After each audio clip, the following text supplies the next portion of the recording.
అందరికీ శుభాభినందనలు. ఈ విశ్వవసునామ సంవత్సరంలో ఉగాది పర్వదిన శుభాకాంక్షలు అందరికీ.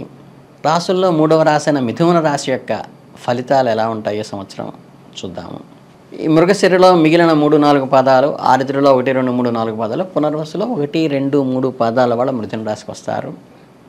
ఈ మిథున రాశి వారికి విశ్వవసునామ సంవత్సరంలో ఆదాయం 14 ఉంది, వ్యయం కేవలం 2. రాజపూజ్యం 4 ఉంది, అవమానం 3. అంటే చాలా అద్భుతమైన ఫలితాలు. ఒక జీవితంలో ఒక మార్పు జరగబోతోంది మిథున రాశి వారికి. ఈ రాశి వారికి గురుడు మేలో 15 నుండి జన్మరాశి యందు సువర్ణమూర్తిగాను, శని సంవత్సరం అంతా దశమస్థానంలో తామ్రమూర్తిగాను సామాన్య ఫలితాలు ఇచ్చినప్పటికీ కూడా రాహుకేతులు వరుసగా మే 18 నుండి సంవత్సరం అంతా భాగ్య తృతీయ స్థానం రందు లోహమూర్తిగాను సామాన్య ఫలితాలు ఇస్తూ ఉంటాయి. ఈ రాశి వారికి జన్మగురుని సంచారం చేత మంచి ఆత్మవిశ్వాసం మే తర్వాత ఉత్సాహము పెరుగుతుంది. కొత్త విషయాలు తెలుసుకోవడానికి ఉత్సుకత చూపిస్తారు. విద్యార్థులకు కొత్త విషయాల్లో పట్టు సాధిస్తారు. అన్ని రకాల వృత్తుల వారు ఆదాయాన్ని పెంచడానికి ప్రత్యేకమైన ప్రయత్నం చేస్తే ఖచ్చితంగా ఫలితం సాధిస్తారు. ఈ మిథున రాశి ఉద్యోగస్తులకు పదోన్నతి లభించే అవకాశం ఉంది. నిరుద్యోగులకు ఉపాధి కలిగించే అవకాశం ఉంది. పుత్ర సంతానము, జీవిత భాగస్వామి, తండ్రి, పూర్వీకుల ఆస్తి మొదలైన విషయాలు మంచి అనుకూలంగా ఉంటాయి. ఆధ్యాత్మికత వెల్లివిరుస్తుంది. జన్మ గురుని సంచార ప్రవేశకాలంలో కొంతమేరకు అయోమయ మానసిక స్థితి ఉన్నప్పటికీ కూడా మీ స్వభావంలో సహనము మరింత స్థిరత్వాన్ని పెంచుతుంది. ఆర్థిక పరిస్థితి బలంగా ఉంటుంది. ఆదాయ మార్గాలు పెరిగే అవకాశం ఉంది. ఉద్యోగస్తులకు ఉద్యోగాల్లోనూ మంచి గుర్తింపు పొందుతారు. వ్యాపారంలో విపరీతంగా వచ్చే అవకాశం ఉంది. ఉద్యోగస్తులకి ప్రాతినిధ్యం పెరిగే అవకాశం ఉంది కార్యాలయంలో. విద్యార్థులు విద్యలో విజయం సాధిస్తారు. రాజకీయాల్లో సంబంధం ఉన్న వ్యక్తులు సామాజిక ప్రతిష్ట కూడా, అంటే సోషల్ స్టేటస్ కూడా పెరుగుతుంది. వీరికి జన్మరాశిలో గురువు సంచారం వల్ల ముఖ వర్చస్సు, ప్రత్యేక ఆకర్షణ పెరుగుతాయి. విద్యార్థులకు చదువులో విజయం సాధిస్తారు. సరస్వతి అనుగ్రహం కలుగుతుంది. వైవాహిక జీవితంలో ఆనందమయంగా ఉంటుంది. వ్యాపారంలో మంచి పురోగతి అవకాశం ఉంటుంది. ధార్మిక కార్యక్రమాల్లో పాల్గొంటారు. అక్టోబర్ మాసంలో ధన సంబంధమైన సమస్యలు అధిగమిస్తారు. డిసెంబర్ మాసంలో స్వల్ప అనారోగ్య సమస్యలు గురయ్యే అవకాశం ఉంది. అయినప్పటికీ హాస్పిటల్లో చేయించుకుని మెరుగు పొందవచ్చు. వ్యాపారంలో కొద్దిపాటి ఒడిదుడుకులు కూడా వస్తాయి. మిథున రాశి వారికి శని భాగ్య రాజ్యాధిపతిగా మార్చి నెలాఖరులో మీనరాశిలో అనగా దశమస్థానంలో శని సంచారం వల్ల మీ కోరికలు నెరవేరుతాయి. పనులన్నీ విజయవంతమవుతాయి. దశమస్థానమైన సంచారగతుడైన శని కృషిని, పట్టుదలని, విశ్వాసాన్ని పెంచుతాడు. అధికారాన్ని ఇస్తాడు. ఖర్చులు తగ్గుతాయి.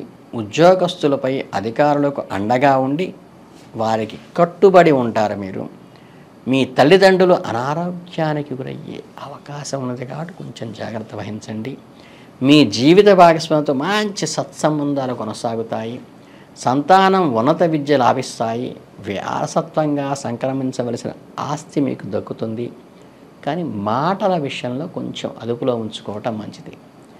తండ్రి తరపు వారితో సంబంధ బాంధవ్యాలు, వ్యాపారస్తులకు భాగస్వామితో వచ్చే బంధాలు పెరుగుతాయి. అలాగే తీర్థయాత్రలు వెళ్ళటం, వ్యాపారాలు కలిసి రావటం వంటివి జరుగుతాయి. ఉమ్మడి వ్యాపారాలన్నీ కంబైన్డ్గా చేసేటువంటి వ్యాపారాలు వృద్ధిలోకి వస్తాయి. అలాగే ఇంకా ముందుకు వెళుతున్న కొద్దీ ఏమవుతుందంటే మీరు రాను ఒక్కసారి మీరు చూసుకుంటే ఈ నెలవారీ ఫలితాలు ఇప్పుడు గమనిద్దాం. ఈ మిథున రాశి వారికి సంవత్సరంలో మొదటిదైన ఏప్రిల్ నెల ఉంటుంది కదా, మామూలుగా ఇంగ్లీష్ క్యాలెండర్ ప్రకారం వాళ్ళకి ఏప్రిల్లో ఆరోగ్యంగాను, ధనవంతులుగాను మరియు తెలివైన వారుగా రూపుదిద్దుకుంటారు. జన్మరాశిలో గురు సంచారం జ్ఞానాన్ని, సంపదను, శ్రేయస్సును పెంపొందిస్తుంది. ఆర్థిక పరిస్థితుల్లో గణనీయమైన మార్పులు వచ్చి అభివృద్ధిలోకి చెందేటువంటి అవకాశం ఉంది. ఈ మిథున రాశి వారికి మే నెలలో వచ్చేసరికి ఏంటంటే మే మాసానికి ధనలాభము, ఇతరుల దేశ సందర్శన మరియు కుటుంబాలకు దూరంగా ఉండటాల్సి రావటము, వృత్తి వ్యాపారాల్లో కొన్ని ఆటంకాలు రావటము, ఏమీ ఆశించకుండా ఇతరులకు సహాయం చేసే నిస్వార్థ బుద్ధి కలగటము, ధార్మిక కార్యక్రమాల్లో ధనం ఖర్చు చేయటం కూడా మీకు ఆర్థికంగా తగ్గినట్టు అనిపించినా ధార్మికంగా చాలా వృద్ధిలోకి వస్తుంది.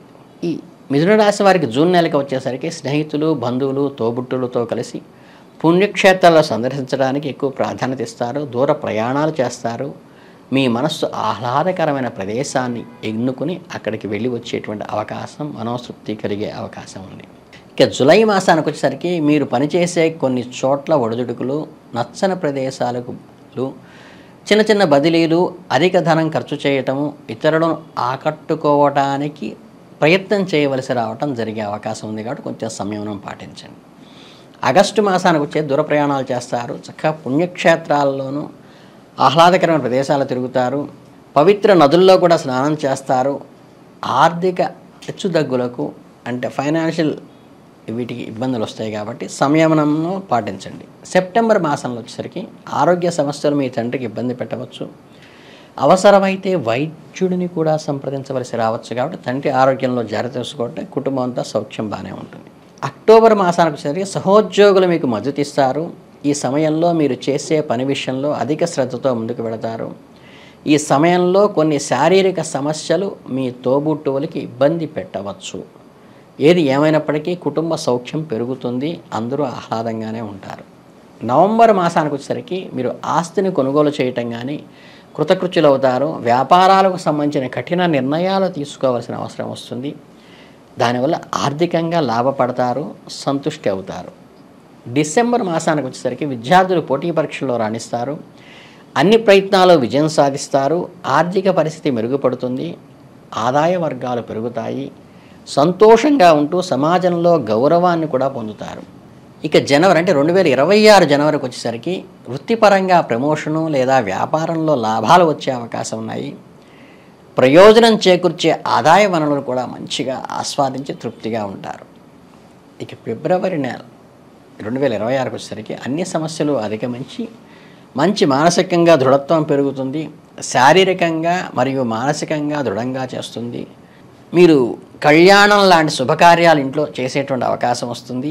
ఆదాయ మార్గాలు పెరుగుతాయి. జీవనం కూడా చాలా సుఖమయంగా అవుతుంది.